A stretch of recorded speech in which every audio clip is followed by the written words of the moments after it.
మన శంకర వరప్రసాద్ గారు ఈ సినిమా ఎలా ఉందో సింపుల్గా సోది లేకుండా ఒక్క ముక్కలో చెప్పాలంటే మూవీ బాగుంది. కొంచెం డీటెయిల్గా మాట్లాడుకుంటే అనిల్ రావుపూడి మూవీస్ ఎలా ఉంటాయో అందరూ తెలిసిందే, స్పెషల్గా చెప్పాల్సిన అవసరం లేదు. And proper establish director and ఆ టార్గెట్ ఆడియన్స్ గురించి అందరికీ తెలుసు. ఒక థియేటర్లో 40+ 50+ వాళ్ళు ఎక్కువ మంది ఉన్నారంటే, ఫ్యామిలీ ఆడియన్స్ ఎక్కువ మంది ఉన్నారంటే దాని అర్థం ఆ థియేటర్లో అనిల్ రావుపూడి మూవీ నడుస్తుందని.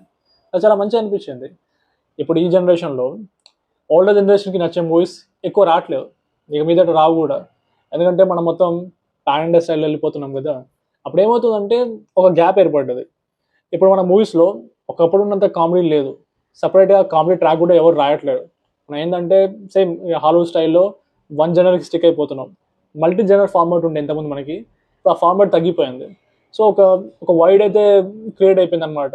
మన ముందు జనరేషన్ వాళ్ళకి నచ్చే మూవీస్ ఇప్పుడు చాలా తక్కువ అయిపోయినాయి. పైగా ఇప్పుడు మన మూవీస్ కొంచెం 18+ సీన్స్ కూడా ఎక్కువైపోతున్నాయి. సో మన ఫ్యామిలీతో కూర్చొని చూసే మూవీస్ చాలా తగ్గిపోయినాయి. ఇప్పుడు కూడా మన ఫ్యామిలీతో ఒక మూవీ కూర్చొని చూడాలంటే Sankranti is the best time. And Anil Ravipudi movies best movies అనమాట. అవి కొంతమంది నచ్చవచ్చు, కొంతమంది నచ్చకపోవచ్చు. కొంతమందికి ఆయన మూవీస్లో క్రింజ్ కామెడీ ఉంటుంది అనిపించవచ్చు, ఏదేమైనా సరే. బట్ ఈ మూవీలో అయితే క్రింజ్ తగ్గిపోయింది. సో చిన్న పెద్ద తేడా లేకుండా అందరూ ఎంజాయ్ చేస్తాం మూవీ అయితే. ఇంకా మన మెగాస్టార్ చిరంజీవి గారి గురించి మాట్లాడాలంటే, yeah, boss is back. Action, comedy, emotions అన్ని సీన్స్ వర్కౌట్ అయిపోయినాయి.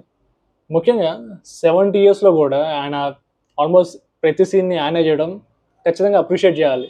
ఎందుకంటే ఈ జనరేషన్లో ఈ మధ్య కాలంలో కొంచెం డూప్ని యూజ్ చేయడం ఎక్కువైపోయింది. ఏ వచ్చింది కాబట్టి ఒకప్పుడు అంత కష్టపడాల్సిన అవసరం లేదన్నమాట యాక్టర్స్. బట్ ఈ మూవీలో 70 ఇయర్స్ ఉన్న చిరంజీవి గారు ఆల్మోస్ట్ ఎవ్రీ సీన్ ఆయనే చేశారు, కాబట్టి అదైతే ఖచ్చితంగా అప్రిషియేట్ చేయాలి. అండ్ క్లైమాక్స్ వచ్చిన వెంకటేష్ గారి కేమియో సినిమాకి చాలా పెద్ద ప్లస్ అయింది. వెంకటేష్ గారి అండ్ చిరంజీవి గారి కాంబినేషన్ వచ్చిన సీన్స్ని ఆడియన్స్ చాలా బాగా ఎంజాయ్ చేశారు. అండ్ ఇది ఫస్ట్ టైం అనుకుంటా వెంకటేష్ గారు కన్నడలో మాట్లాడడం. నేనైతే ఇప్పుడు వినలే, ఐ మీన్ సినిమాలో ఎప్పుడు వినలే ఆయన కన్నడ మాట్లాడడం. చాలా ప్రాపర్గా కన్నడ మాట్లాడారు.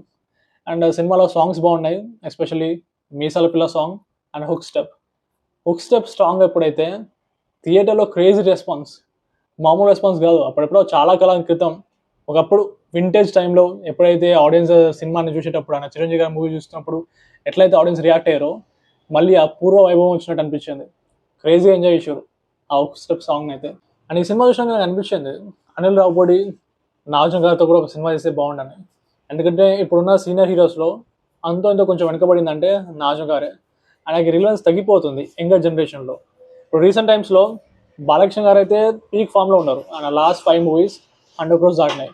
అలాగే వెంకటేష్ గారు సంక్రాంతికి వస్తున్న మూవీ తోటి 300 crores క్లబ్లో జాయిన్ అయిపోయారు. ఫస్ట్ సీనియర్ హీరో 300 crores క్లబ్లో జాయిన్ అవ్వడం. ఇంకా ఇప్పుడు చిరంజీవి గారు కూడా కంబ్యాక్ ఇచ్చేసారు. ఈ సినిమా కలెక్షన్స్ అయితే నాకు తెలిసి 300తో స్టార్ట్ అవుతాయేమో. సో ఆ రకంగా చూసుకుంటే ఎంతో కొంచెం వెనకబడిందంటే నాగార్జున గారు కాబట్టి ఆయనతో కలిసి ఒక సినిమా ఇస్తే బాగుంటుంది అనుకుంటున్నాను. అండ్ నాగార్జున గారు కూడా కంబ్యాక్ ఇస్తే బాగుంటుంది. తెలుగు ఇండస్ట్రీ అనే సినిమాలను మిస్ అవుతున్నారు. ఎనివే, మన శంకర వరప్రసాద్ గారు ఈ సినిమా బాక్స్ ఆఫీస్ నుంచి మాట్లాడుకుంటే నాకు తెలిసి చిరంజీవి గారి కెరీర్లో ఆబ్వియస్లీ ఇదే బిగ్గెస్ట్ హిట్ అవుతుంది. ఈవెన్ సినిమా రిలీజ్ ముందు కూడా మామూలు రెస్పాన్స్ రాలే ఈ మూవీకి. నాకు గుర్తుంది యూఎస్ఏలో ఓవరాల్ నాతమికులు మాట్లాడుకుంటే ఆల్రెడీ $1 million కొట్టేసింది ప్రీ సేల్స్తోనే, ఇంకా సినిమా రిలీజ్ కూడా కాకముందే. డే 1 రోజు నాకు తెలిసి ఆయన కెరీర్ హైయెస్ట్ అంటే సైరా నరసింహారెడ్డి 82 crores వచ్చినాయి.